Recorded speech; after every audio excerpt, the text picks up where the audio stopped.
Pogo Clown merupakan sebuah julukan dari seorang badut di Chicago, Amerika Serikat. Ya, di video kali ini kita akan bahas nih tentang badut ini. Tapi badut ini bukanlah badut yang sembarangan, men. Bahkan banyak pengacara di Amerika Serikat mengatakan bahwa dia adalah hewan terburuk yang pernah lahir di Amerika Serikat pada tahun 1970. Nah, selain The Pogo Clown, badut ini mempunyai julukan sebagai The Killer Clown. Kenapa ya? Apakah dia adalah seorang pembunuh? Atau ya udahlah, yang penting badut ini mempunyai sebuah rahasia yang sangat besar untuk kita bongkar di video kali ini. Kalian penasaran bagaimana ceritanya? Kita ungkap ceritanya setelah intro yang satu ini.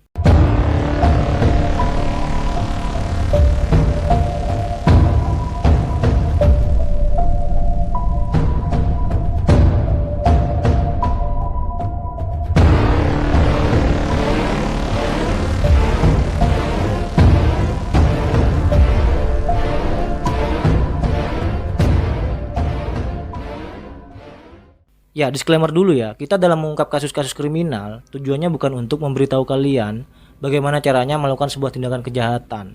Tapi tujuan kita adalah untuk memberikan sebuah pelajaran hidup tentang kewaspadaan dan hati-hati kepada siapa kita bertemu, dengan siapa kita tinggal, dengan siapa kita bergaul. Bahkan kepada seorang badut pun kita harus tetap waspada dan hati-hati. Meskipun begitu, pekerjaan sebagai badut merupakan sebuah pekerjaan yang mulia. Bisa menghibur orang-orang, membuat orang-orang ketawa, apalagi anak-anak, baik laki-laki maupun perempuan. Nah, oke, kita mulai saja ceritanya dari seseorang yang bernama John Wayne Gacy. John Wayne Gacy adalah seseorang yang berasal dari Chicago, Amerika Serikat. Dia lahir pada tahun 1942. Dia dibesarkan dari keluarga yang tidak harmonis. Ayahnya, John Stanley Gacy, selalu melakukan kekerasan baik verbal maupun fisik kepada John Wayne Gacy dan ibunya. Bahkan di sekolahnya, John Wayne Gacy selalu mendapatkan bulian daripada temannya karena sifatnya yang lugu dan diam, membuat teman-temannya itu selalu mengganggu John Wayne Gacy. Dan ketika umur 9 tahun, John Wayne Gacy mengalami kejadian yang tidak mengenakan. Dia sempat dilecehkan secara seksual oleh teman ayahnya sendiri. Tapi John Wayne Gacy tidak berani untuk mengungkap semuanya kepada ayah dan ibunya, sehingga kejadian itu dipendam dalam dirinya sampai dia tua. Akibat ketidakharmonisan keluarga, John Wayne Gacy selalu berpindah-pindah sekolah.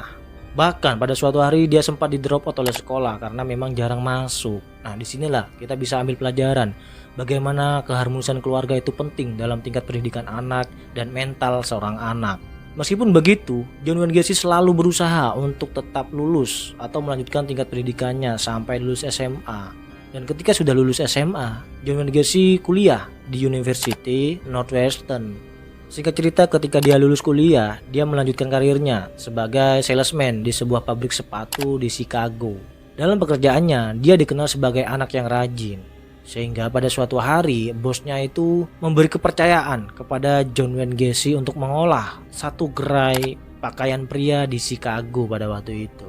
Di gerai inilah John Wayne Gacy bertemu dengan calon istrinya yang bernama Marilyn Myers. Mereka menikah pada tahun 1964 dan ternyata ayah dari Marilyn Myers ini adalah orang kaya. Dia mempunyai 3 restoran sekaligus. Yang mana kemudian mertua dari John Wayne Gacy atau ayah dari Marilyn Myers ini memberikan kepercayaan kepada John Wayne Gacy untuk mengolah 3 restoran tersebut. Bisa dibilang nasib dari John Wayne Gacy lebih baik daripada masa kecilnya dulu ya. Nah, namun ironisnya di sini, 4 tahun setelah mereka menikah, tepatnya pada tahun 1968, John Wayne Gacy digugat cerai oleh Marilyn Myers karena terbukti bersalah telah melakukan sebuah tindakan pelecehan seksual terhadap 2 orang remaja di Chicago. Atas kasus tersebut, John Wayne Gacy divonis 10 tahun penjara oleh hakim. Namun, 18 bulan menjalani hukuman penjara, John Wayne Gacy bebas karena berkeperilakuan baik. Nah, setelah dia bebas, John Wayne Gacy melanjutkan hidup yang baru. Dia memutuskan untuk menikah dengan seseorang yang bernama Carol Hoff. Dia juga meniti karir di sebuah perusahaan kontraktor. Dan singkat cerita, setelah beberapa tahun bekerja di perusahaan kontraktor, John Wayne Gacy ini resign dan memilih untuk mendirikan perusahaan kontraktornya sendiri. Semakin lama dia menjalankan bisnis kontraktornya, semakin maju perusahaannya, men. Ya, mungkin karena dia udah memiliki sebuah pengalaman di sebuah gerai atau di sebuah restoran, sehingga ketika dia mendirikan perusahaan, dia mampu membuat perusahaan tersebut berkembang. Namun tidak sampai puas di situ, John Wayne Gacy terjun di dunia politik. Dan karirnya di bidang politik itu juga semakin maju dan berkembang, men. Bisa dibilang secara karir John Wayne Gacy ini kembali ke puncaknya pada waktu itu. Nah, di sini kembali kejadian ironis menimpa John Wayne Gacy. Dia kembali diceraikan oleh istrinya yang bernama Carol Howe. Ya bukan tanpa sebab, karena Carol Howe pada suatu hari itu menemukan beberapa foto, yaitu remaja yang sedang telanjang bulat di rumah John Wayne Gacy. Dia curiga dengan kehidupannya John Wayne Gacy. Dengan kecurigaan tersebut, Carol Howe cerai dengan John Wayne Gacy. Ya meskipun begitu, tetap saja karirnya masih berada di puncak. Bahkan dia sering terjun ke dalam kegiatan sosial dan kegiatan keagamaan di Chicago, yang semakin John Wayne Gacy ini disegani oleh semua masyarakat di Chicago. Namun anehnya, John Wayne Gacy ini memiliki pekerjaan sampingan yang menurut saya itu nggak masuk akal. Kenapa nggak masuk akal? Pada suatu malam, John Wayne Gacy ini sering ditemukan di sebuah acara-acara pernikahan, pesta ulang tahun, ataupun di rumah sakit anak dengan memakai seragam badut. Menurut kalian masuk akal nggak sih? Karena dia seorang politikus yang disegani, men. Dia juga mempunyai perusahaan kontraktor. Ngapain gitu loh pakai seragam badut menghibur orang-orang? Ya meskipun begitu, saya udah bilang bahwa pekerjaan badut itu pekerjaan yang mulia, tapi bagi seorang politikus sangat jarang melakukan seperti itu gitu loh. Tapi dalam wawancaranya di sebuah media, dia mengatakan bahwa ketika dia memakai seragam badut The Pogo Clown itu, serasa dia menemukan sebuah jati dirinya di balik topeng The Pogo Clown itu, yang tidak ditemukan di sebuah karirnya sebagai politikus dan pengusaha kontraktor. Aneh kan? Apakah ini hanyalah sebuah kedok saja dari John Wayne Gacy? Kita akan bongkar nih di balik topeng The Pogo Clown ini setelah kalian subscribe, komen, like, dan share.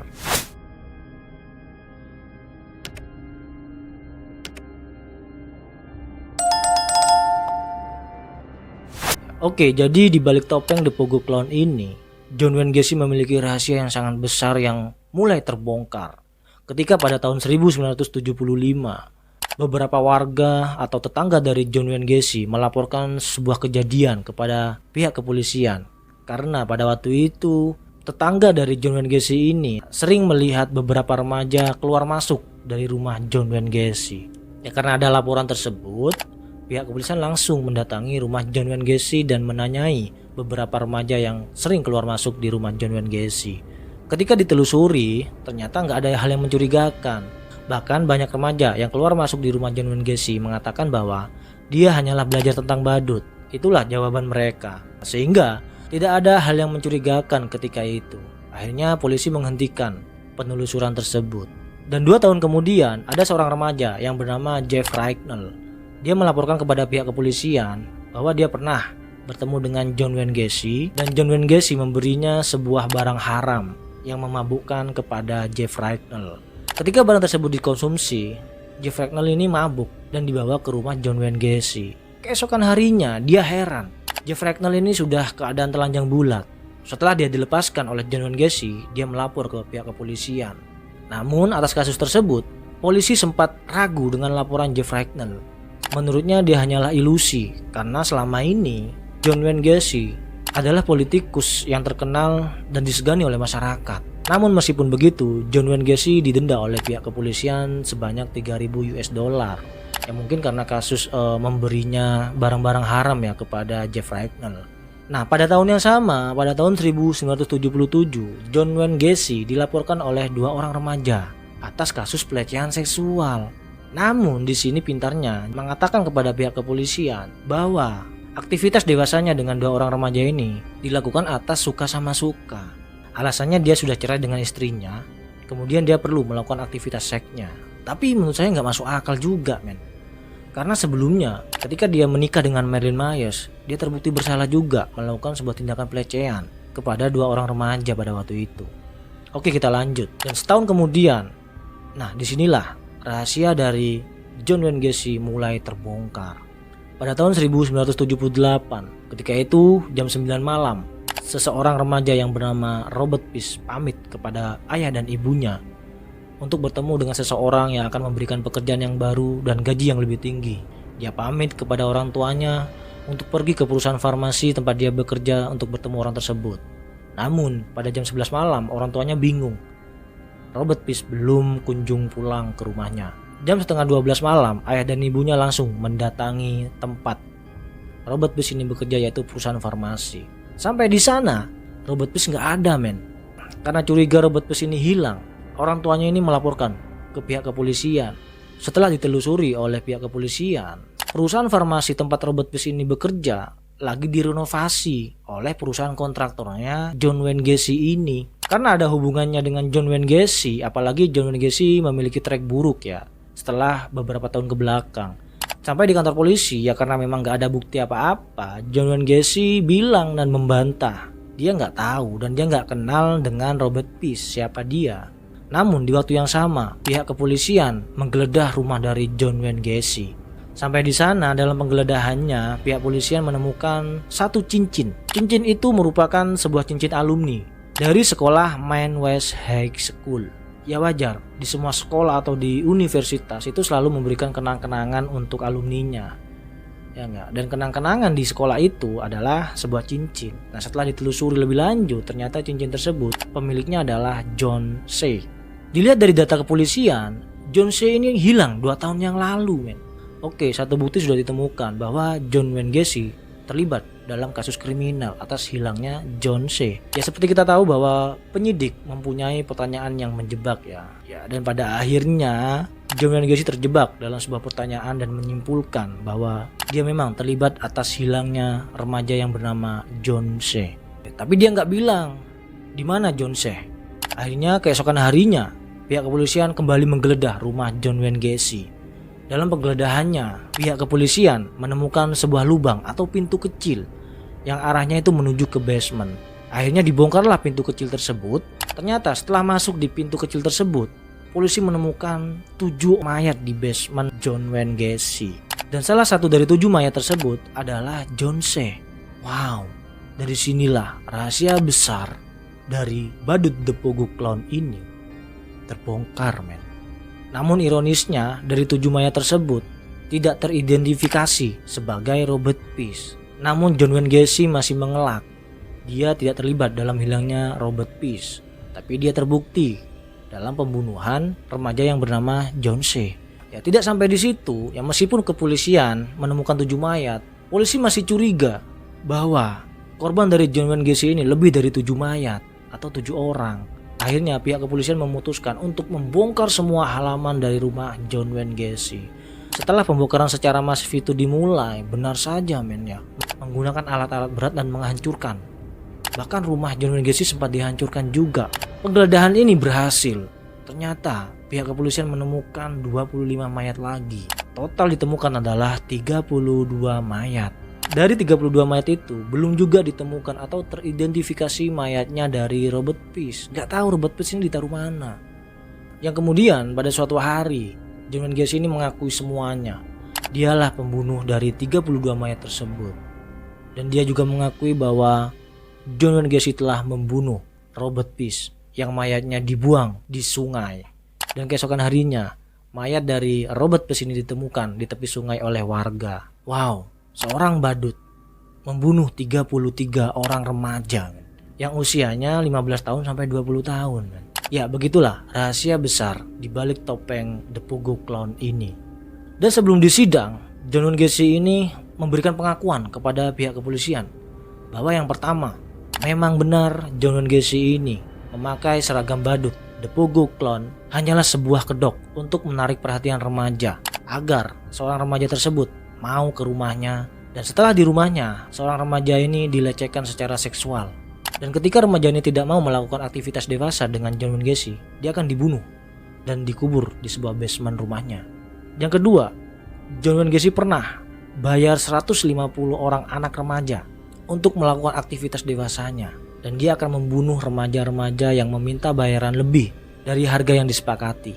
Yang ketiga, John Wayne Gacy pernah membunuh 2 orang remaja sekaligus dalam satu malam, dan dia sempat menyimpan mayat-mayat tersebut di lemarinya, yang kemudian mayat-mayat tersebut dikubur di basement rumahnya. Miris kan? Dan ketika sudah di persidangan, John Wayne Gacy divonis oleh hakim pidana mati karena telah melakukan sebuah pembunuhan berencana dan pembunuhan berantai yang berkedok badut The Pogo Clown. Dan sampailah pada waktu itu, pada tahun 1994, John Wayne Gacy, badut The Pogo Clown ini dieksekusi dengan cara disuntik mati. Tamatlah riwayat dari badut The Pogo Clown ini. On the way to his house, he was boasting that he was a police officer, and he showed me his gun and his car. It looked like a police car, like an unmarked police car.